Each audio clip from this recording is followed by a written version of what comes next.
So I like to think of malware as a program that does something to your operating system, your computer, that is unintended.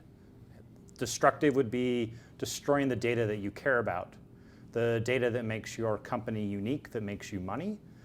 So allowing an attacker into your environment and then releasing a piece of code that you did not want running, it would be the malware, and then they would turn around and destroy the things that you care about the most. That's the destructive state.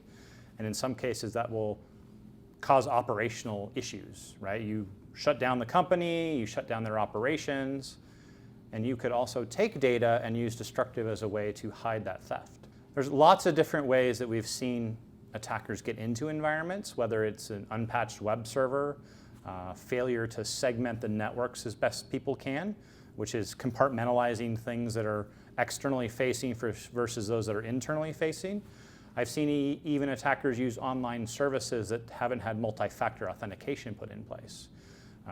That's one of the key things we want people to do is if you'd use an online service, use multifactor, because a lot of those allow for password guesses to happen a lot because they get attacked often, and those guesses can give you passwords that give you access into the systems. You talk about protections. A lot of companies feel that they've got the best antivirus, they've got the firewall in place, but you have people that are at conferences, they're at coffee shops, they're visiting all kinds of other websites.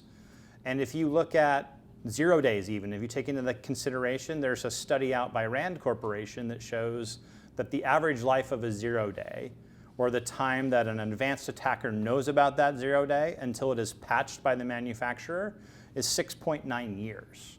So you have to really consider that your machines are vulnerable and you need some way to detect that vulnerability. And then you need to protect and trust your multi-factor authentication to make sure you have the right people in your environments.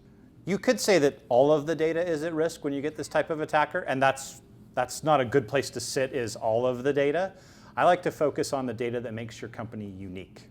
The uniqueness of the company, that's what drives revenue, that's what makes you be able to stay in business and provide jobs and healthcare and all the things that people need. So focus on the things that make you unique. A lot of people will call that the crown jewels, and focus, how do I protect that information? How do I segment it? How do I make sure that it's only in the places that I want it to be? And then be able to detect when that data moves places or is in places so that we know that we have a problem going on.